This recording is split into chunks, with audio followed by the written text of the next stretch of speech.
We are here today and we've been listening to Suzanne Keating of General Psychology Services. She's got a bit of an interesting business and some interesting problems. So if we just summarise the problems for Suzanne, she's looking for the answers to a few core issues that she has, getting buy-in from the GPs to refer work to placed psychologists, attracting the right kind of entrepreneurial psychologist who's looking to build a practice as well as practice, and then number 3, how to market for these placed psychologists to make sure that they've got a constant stream of referrals.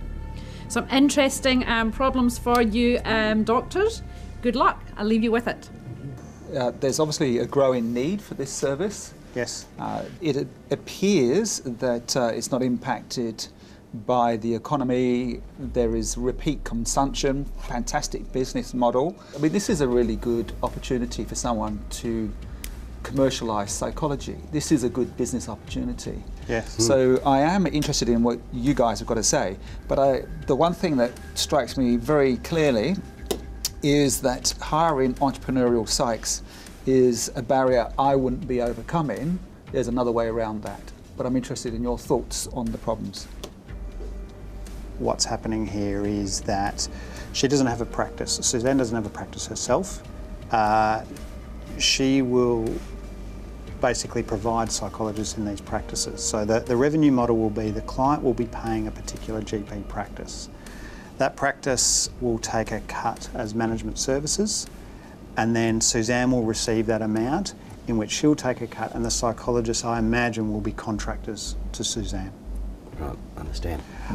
A problem with that is finding an entrepreneurial psychologist, because they're going to be contractors anyway, and then they have to, being a contractor, they have to get their own ABN, they have to look after their own personal accounts.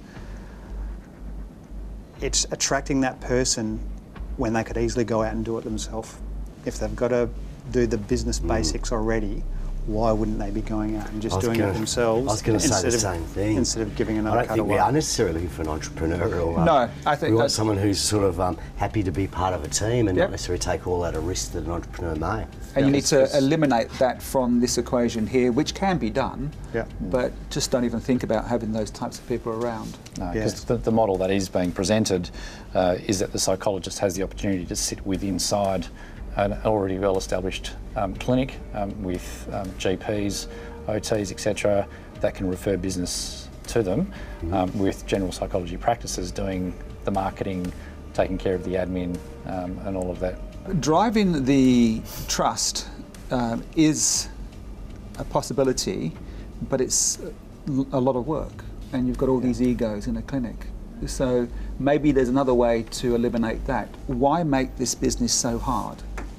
You know, why is it you need entrepreneurial psychs and you have to drive doctors to refer? There are methods and there are business models that have got past this before, and I think that's something we can present to Suzanne. Have you got an example of? You know, the concept is called strategic aggregation, and ultimately when you do that you use a concierge is a word that's used. You use a central person who drives everything in the business in terms of the marketing, the referral process, and there's no expectation of the actual practitioner to have to change, because they don't. And people who have become extremely successful have understood strategic aggregations. I'd like to learn more too about the marketing and the sort of budget and how that budget's fed. Is it fed by the individual psychologist in each of these practices? Is it a central fund? So once we learn a bit more about that, we can maybe give some advice on marketing. Yeah. And we probably need to make sure that the referral arrangements, the agreements, are actually quite strong, so that and the processes need to be followed around that very carefully, because ultimately client relationship, client retention, who owns the client in terms of if somebody leaves the practice, who's still got access to that information. So that needs to be very clearly mapped out. Yeah. I have heard Suzanne speak, and there's some fantastic stats out there, like 1 in 3 people going to a doctor. It's psychologically driven. Your number one marketing strategy has to be Suzanne speaking to centres of influence. I'd like to know what her list of centres of influence are and how many talks she's giving, because she would definitely drive people to a centre. So my philosophy is she's the #1 marketer. Yeah. Absolutely. So Suzanne, meet the business doctors. Business doctors. So they've been listening to our problems when we were talking on the sofa, and they've had a chance to come up with some original ideas. But I'm going to leave you in their trusted hands, and hopefully they're going to come up with the solutions that you're looking for. Sounds great. And before we do that, I'm just going to ask a few questions. My question is, what's your vision? What do you truly want to be doing? So my vision is that I will always have a portion of what I do as direct contact with clients. I'll always be engaged in providing therapy to clients. But I would like to maybe reduce down that and build up to the side of my business, which would be supporting other psychologists to grow their business in a setting of a clinic of some sort. Problem number 1, internal referrals. Have you overcome that problem before? The clinic that we spoke with, that you heard Diana speaking with, so that's a clinic that I practice in. So the internal referrals there are really, really good, and we have a really good collegial relationship going, and it's been really, really positive. So cloning you is potentially a solution, but it's probably off the cards for the next couple of years. Yeah, yeah. Okay. If you had hit and miss, that tells me what needs to occur. You need to refine that sales process.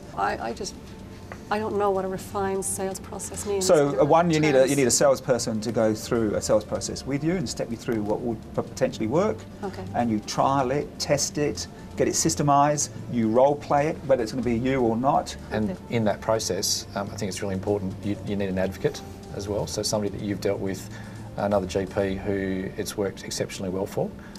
And if you can leverage off their contacts, their relationships, and then once you've then got an introduction to that business, ask that GP to come with you, because they've already perhaps got a relationship and they can actually help facilitate that introduction. Your potential clients are listening to certain media.